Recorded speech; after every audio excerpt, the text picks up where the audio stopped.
Dr. Hamm. We meet again. I recall, in our previous sessions, you mentioned your questions were so that I might be able to help you. That's right. Today, I want to clarify a few points, and also make sure we're still making progress. Progress? I've continued my work, as always, but you don't look well. I'm fine. Shall we begin? Could you explain your cure to me once more? Doctor, we've talked about this many times. I've explained. I've shown you. You once listened, but now... I'm still listening, but we don't yet fully understand. What exactly are you curing? How does it spread? And why do your patients turn into things like SCP-049-2? You still don't understand the pestilence? After all this time, it is everywhere, Doctor. I see it, even when you cannot. Then help us understand. If you truly want to save people, you have to cooperate. Cooperate? I have cooperated, but you and your colleagues only doubt, mock, and let the pestilence grow unchecked. We're not mocking you, but... Don't deny it. When a beam in a house has rotted away, would you wait for the whole structure to collapse? No. We replace it. Even if it looks different, it is still healthy. Wait. I will not let the pestilence take you.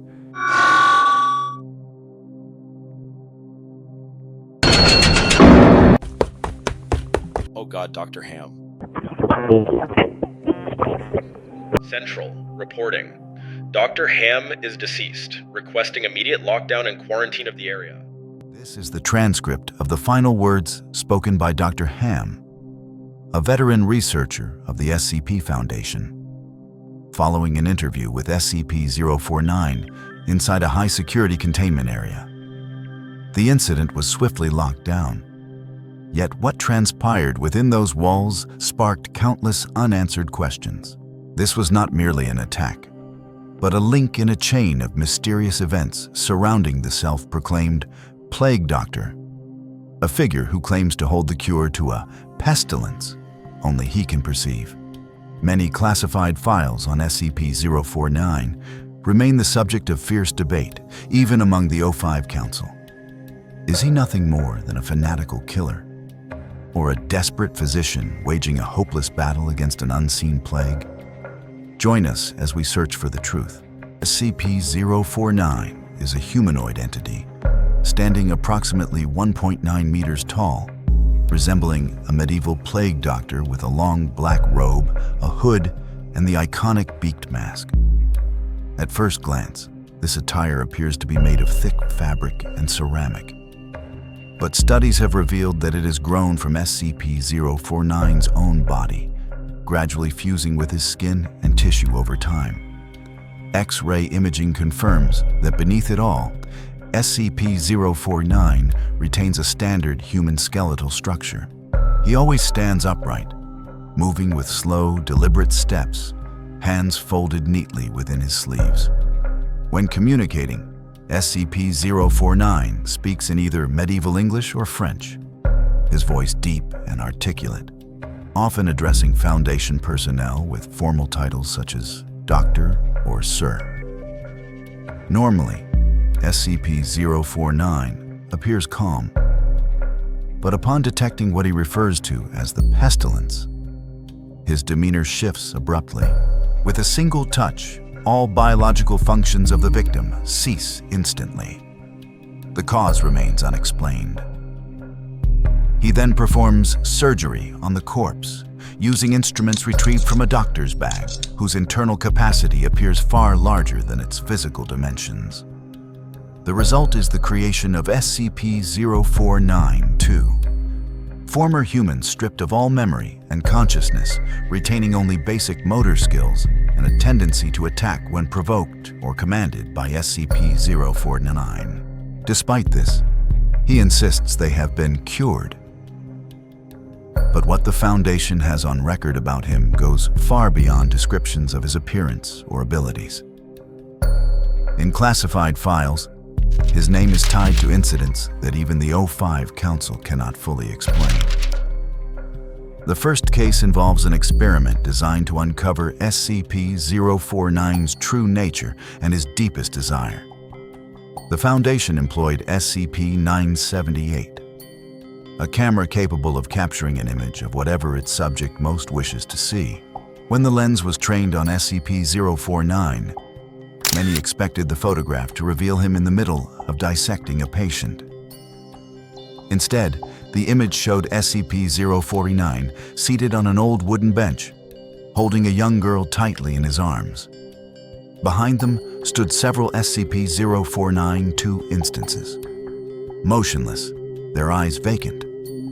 Further investigation suggests that the girl may have been Yolanda, a student of SCP-049 in the Middle Ages, believed to share his alleged ability to perceive the Pestilence. She had accompanied him for nearly a decade, until she began to question and ultimately reject the treatment methods she had once believed in. For her defiance, she paid with her life. SCP-049, her once respected mentor, ended it all with a single gloved hand placed upon her shoulder. Yet, unlike other victims, Yolanda was not transformed into an instance of SCP-049-2. When asked why, SCP-049 offered no real explanation, saying only, "She ought to have been able to see what I see." The results of this experiment left researchers unsettled.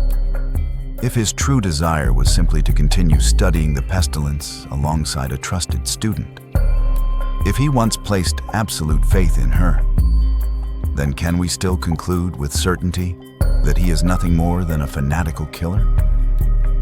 While researchers were still struggling to find an answer, another experiment was carried out. One that brought SCP-049 face to face with SCP-343, the entity that claims to be God. Their conversation lasted less than 5 minutes. No audio or video recordings were permitted, and almost no one could say with certainty what the two had discussed. It wasn't until a researcher later asked SCP-343 for his thoughts on SCP-049 that the only response was given, a remark that brought the entire room to silence. A shadow follows him. No explanation, no further comment, and SCP-343 refused to repeat the phrase a second time. That brief statement split opinions within the Foundation. Some believed it to be a metaphor for SCP-049's murderous nature and blind fanaticism. Others argued it referred to some unseen threat that SCP-049 had been, and still was, fighting against. No one truly knows what SCP-343 meant. And SCP-049 himself refuses to speak of that meeting ever again. While the controversy from the previous event had yet to subside, a new report forced the O5 Council into an emergency session. This time, the name SCP-049 appeared in an entirely different context. In the midst of an SCP-2852 ceremony, a mind-altering humanoid ritual classified at Black Level due to its extreme danger. The ritual itself was already horrific, but the appearance of an SCP-049 variant, designated SCP-049-1, turned it into an unprecedented tragedy. It dissected the participants, and from their bodies, hundreds of cicada larvae spilled out, swarming the area. Why would a doctor claiming to cure disease be present at such a grotesque ceremony? Was it part of his research into the Pestilence? Or the pursuit of a darker purpose he had been following all along? Of course, what the Foundation knows about SCP-049 isn't limited to the information and incidents just mentioned. Yet these remain the most notable events, enough to paint a portrait of this plague doctor as a figure full of contradictions and mystery. Today, SCP-049 remains under strict containment, especially after April 16, 2017, the day he took the life of Dr. Hamm. That incident only reinforced the belief of most researchers that there is no pestilence at all. and that before them stands nothing more than a dangerous zealot, willing to kill to satisfy his own delusion. But what about you? Do you believe he's merely a murderer? Or that there's still a truth yet to be uncovered? Share your thoughts in the comments. And don't forget to subscribe so you won't miss the next mysterious SCP story.